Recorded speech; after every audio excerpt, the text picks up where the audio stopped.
Good day to you. I've been reading quite a lot of good things about Prod, a thoughtful to-do list, and so I thought I would add it to Chrome and see how it works, and do that live so that you can see exactly what's needed to get Prod working for you. So let's add it to Chrome.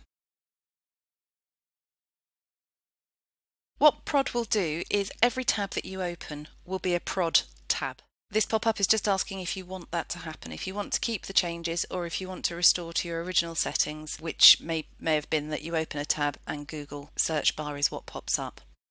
We're going to keep the changes. Read this because it will not be shown again.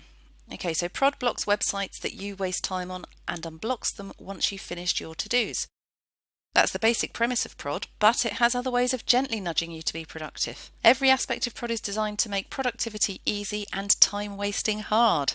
It will never show you ads, collect personal data, or bug you for money, but that doesn't mean it's free. Prod has real value. Excellent. I love something with some real value. Let's continue to Prod. This is my to-do list. I can turn something into a headline item or drop it back down. I can reorder the various to-dos and I can tick them off when done. So down at the bottom is the options. Okay, so let's clear off all of these to-dos. So we've got a nice clean list to start with. Prod is not blocking any sites. Start your to-do list to block them again. Okay, so to give you an example of that, let's go to Facebook. And here we are, we've got access to Facebook and we can sit and play here to our heart's content. If we go back to Prod and look at the options, click on blocked sites. So at the moment there are no blocked sites, but if we add Facebook and Twitter and go to pause, so we can pause Prod for 2 minutes, 5 minutes, 20 minutes, an hour, or until tomorrow, and Prod won't then activate. And what that means is if you try to access one of your blacklisted sites, Prod will allow you to do it because you've paused it. So we'll go back to our to-do list. It tells us that not blocking any sites at the moment, so start your to-do list to block them again. Let's add some to-dos. Okay, so we're going to go and research BBC News first. Lovely, we're not being blocked from this.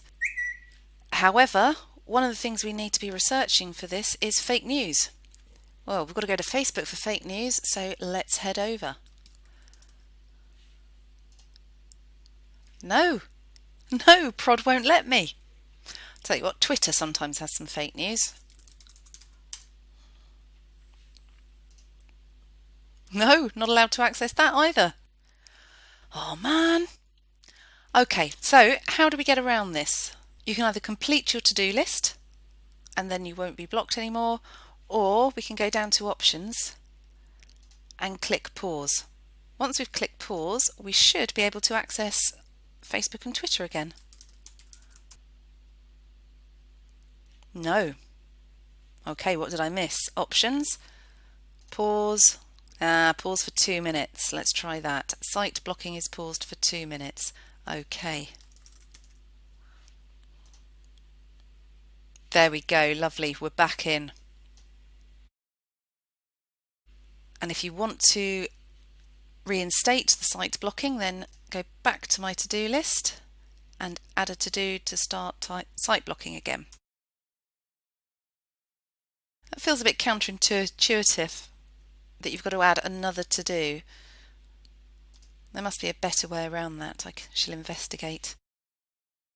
Anyway, let's go and see if everything is blocked again.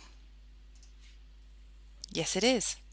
I think one of the benefits of Prod, a thoughtful to-do list, is that it interrupts your normal modus operandi. So if you're thinking and in deep thought about something, your brain wants to have a bit of a rest, and so will gravitate towards, I don't know, perhaps a news page or Twitter or Facebook or whatever it is your go-to waste of time. But having these eyes staring back at you, it just gives you that nudge to say, do you really want to do this? To go and access that site, you've got to pause me. I'm interrupting what you would normally do or disrupting what you would normally do. And do you really want to interrupt what you're doing now with a waste of time? And the answer may be yes, in which case you can pause it, go and waste some time for a bit and come back. However, just having that minor disruption encourages you to go back to the deep thought work that you were doing. And another useful way to use prod is as part of your shutdown routine. So at the end of the day, when you're gathering up all of your loose ends, so perhaps your direct messages from Facebook or Twitter or Slack, things that you've written down in your notepad that haven't yet made it onto whatever your to-do list or project list, wherever you keep those items, you might just want to add them to this thoughtful to-do list so that you don't forget about them in the morning, but equally you're not going to worry about them in the middle of the night and wake up and think, I just didn't do that, I didn't write it down properly, it's just lurking around in my head. You spent the last 10 minutes of your working day adding things to prod, so therefore when you sign in the next morning, your new tab opens and there's a list of all the things that you jotted down at the end of the day.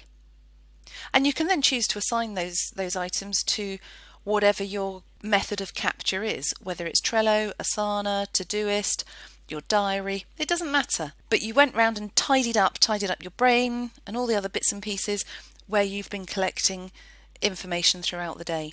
So I think prod can be really useful as a gentle disruptor to keep you on track and focusing on the deep thought work rather than flitting around all over the place and Facebook, Twitter, whatever the sites are that you find distracting, it will keep you away from them for a period of time. It's a really simple app. As you saw, that was me fresh out of the bag. So if you struggle to stay focused or perhaps just need that extra disruption to help you focus on some work that you need to be doing rather than being distracted by particular websites, go and download Prod and give it a go and see how it increases your productivity.